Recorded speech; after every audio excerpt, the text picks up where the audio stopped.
Olá, sejam bem-vindos ao nosso canal. Hoje vamos explorar a vida e a obra de Adam Smith, um nome fundamental na história do pensamento econômico. Vamos entender suas ideias e como elas moldaram a economia moderna. Adam Smith, o brilhante fundador da escola clássica, nasceu na Escócia. Seu pai, fiscal de alfândega, morreu antes do seu nascimento. Adam Smith morou com a mãe, Margaret Smith, até ela falecer em 1784. Ele frequentou a Glasgow College, muito jovem ainda, aos 14 anos. Posteriormente, estudou ciência moral, política e línguas na Balliol College, de Oxford. Retornou à casa de sua mãe para continuar um estudo independente por 2 anos. Depois, foi selecionado como professor de lógica da Glasgow College em 1751. E no ano seguinte, recebeu a cadeira de Filosofia Moral, que ocupou por 12 anos. Em 1759, publicou a obra A Teoria dos Sentimentos Morais, e em seguida, suas palestras se concentraram mais na jurisprudência e na economia política, do que nas doutrinas éticas. Smith renunciou à sua carreira no magistério para ser o tutor do enteado do ministro das Finanças do seu país, que posteriormente se tornou uma figura de destaque nos Estados Unidos, na questão do imposto do chá colonial. Smith passou mais de 2 anos no cargo, na França, onde estabeleceu laços de amizade com os fisiocratas, incluindo François Quesnay. Após retornar à Escócia, Smith aposentou-se com uma pensão anual de 300 libras, que a tutoria lhe rendeu para o resto da sua vida. Em 1776, Smith publicou a sua obra A Riqueza das Nações, que tinha iniciado na França 10 anos antes. O sucesso do livro foi imediato, e isso estabeleceu definitivamente o prestígio de Smith. Após a publicação do seu livro, Smith passou mais 2 anos em Londres, onde se uniu aos intelectuais de renome daquela época. Depois, ao ser designado encarregado da alfândega na Escócia, foi morar em Edimburgo com a sua mãe. Acredita-se que muito da sua renda foi gasto secretamente em obras de caridade. Smith tinha sempre prazer em receber os amigos em seus jantares, até mesmo quando não os convidava formalmente. E esses jantares, aos domingos, foram celebrados por muito tempo em Edimburgo.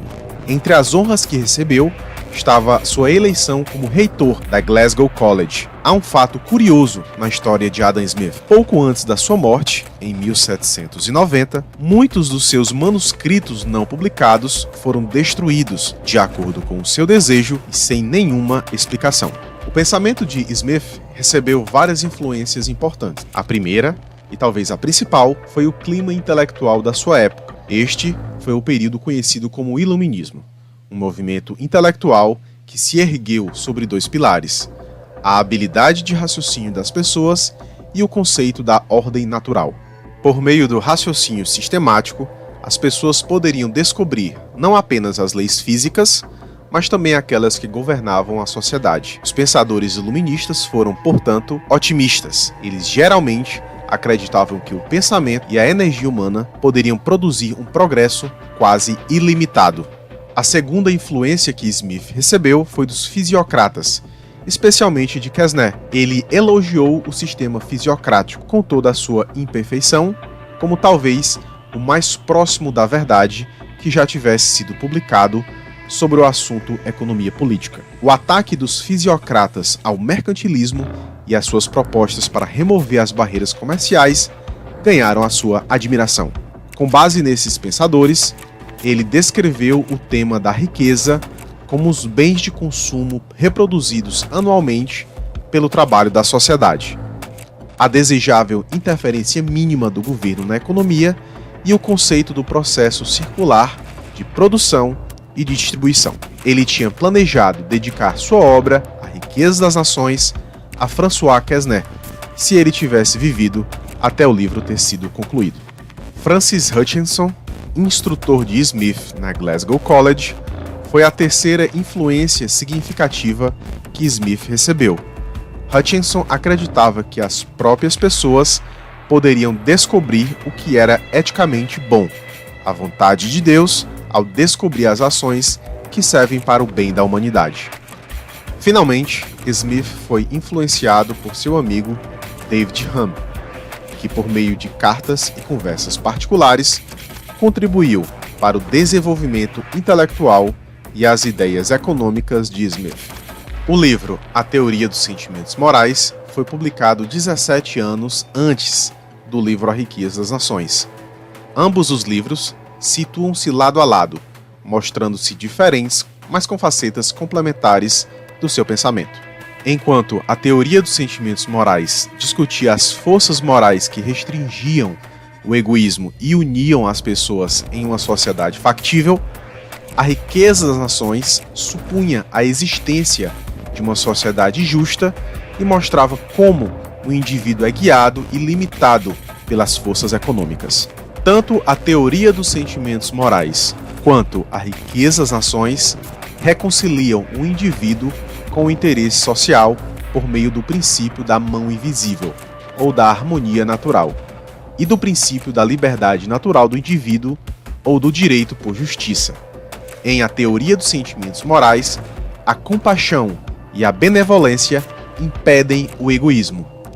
Em A Riqueza das Nações, a competitividade direciona o próprio interesse econômico ao bem social. A Riqueza das Nações é um tratado econômico de 900 páginas publicadas por Adam Smith em 1776, o ano da Revolução Norte-Americana. Foi o livro que consagrou como um dos principais pensadores na história do pensamento econômico. De acordo com Smith, a divisão do trabalho aumenta a quantidade de produção por 3 razões. Primeiro, cada trabalhador desenvolve uma habilidade maior na realização de uma simples tarefa repetitivamente. Segundo, economiza-se tempo se o trabalhador precisa ir de um tipo de trabalho a outro. Terceiro, o maquinário pode ser desenvolvido para aumentar a produtividade, uma vez que as tarefas tenham sido simplificadas e feitas habitualmente por meio da divisão do trabalho. Aqui percebe-se a ênfase na produção manufaturada e na produtividade do trabalho. Lembre-se de que os mercantilistas estavam preocupados principalmente em como a troca de bens, uma vez produzida, poderia contribuir para o bem-estar da nação. Os fisiocratas, por outro lado, concentravam-se na produção agrícola. Ao começar seu livro, com a discussão sobre como o mesmo número de trabalhadores poderia produzir substancialmente mais produtos, ao dividir seu trabalho, Smith imediatamente esclareceu que a riqueza das nações era uma quebra das principais noções de economia até então existentes. A respeito do governo, Smith ressaltou que os principais participantes da economia tendem a ir atrás dos seus interesses pessoais. O negociante busca o lucro. Não é da benevolência do açougueiro, do cervejeiro ou do padeiro que nós esperamos o nosso jantar, mas da sua consideração de seu interesse próprio. O consumidor procura encontrar o preço mais baixo por um bem, de acordo com a sua qualidade. O trabalhador tenta encontrar o salário mais alto, de acordo com o seu trabalho. Mas, escondida no aparente caos da atividade econômica, está a ordem natural. Há uma mão invisível que direciona o comportamento do interesse próprio para um tal caminho que o bem social emerge. A chave para o entendimento da mão invisível de Smith é o conceito de competitividade. A ação de cada produtor ou mercador, que está tentando obter lucro, é contida por outros produtores ou mercadores que estão, provavelmente, tentando também ganhar dinheiro. A competitividade reduz o preço dos bens e, consequentemente, o lucro de cada vendedor. Em situações em que há inicialmente apenas um único vendedor, o lucro extraordinário atrai novos concorrentes, que aumenta a oferta e eliminam os lucros excessivos. Em um caminho análogo, os empregadores disputam os melhores trabalhadores, empregados disputam os melhores empregos e consumidores disputam pelo direito de consumir os produtos. Dito em termos de economia contemporânea, o resultado é que os recursos são alocados para suas aplicações mais valiosas. A eficiência econômica, então, prevalece. Além disso, devido às economias e aos investimentos dos empresários, novamente, afora seus próprios interesses, o capital acumula e a economia cresce. A busca do interesse próprio, restrita pela competitividade, tende, assim, a produzir o bem-estar social de Smith, a produção máxima e o crescimento da economia.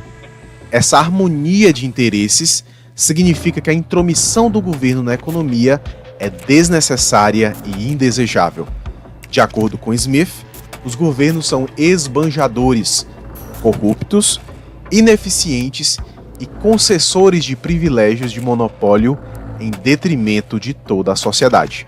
A respeito da função da moeda, Smith estabeleceu a tradição clássica de enfatizar a importância da moeda.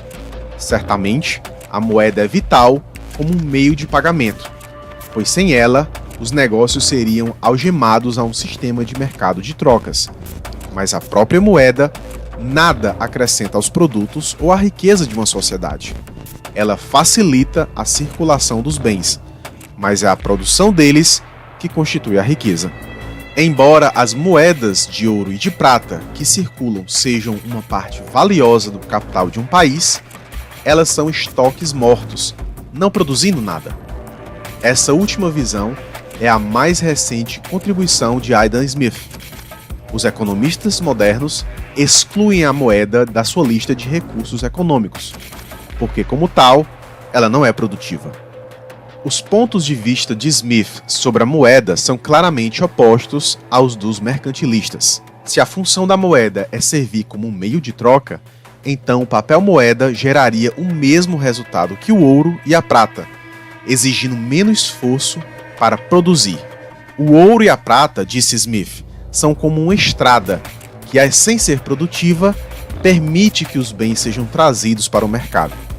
As transações bancárias economizariam o trabalho de produção do ouro, ao fornecer o papel moeda como um transporte que, por meio aéreo, economizaria a terra que poderia ser usada para outras coisas. A contestação de Smith à ênfase exagerada que o mercantilismo dá à moeda, entretanto, ignorou as qualidades especiais desse metal. Por ser um meio universal de troca aceitável, a moeda, ao contrário dos potes e das panelas, pode ser gasta para inúmeros propósitos. Smith condenou o crescimento da dívida pública e os valores exigidos para pagar os juros sobre ela. A opinião dos muitos economistas contemporâneos de que uma dívida mantida internamente é de pouca consequência econômica, porque devemos a nós mesmos, foi defendida na época por Adam Smith.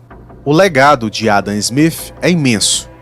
Ele estabeleceu a economia como uma disciplina independente e influenciou profundamente o pensamento econômico liberal. Suas ideias sobre livre mercado, divisão do trabalho e o papel do governo na economia continuam a ser fundamentais para o entendimento da economia moderna.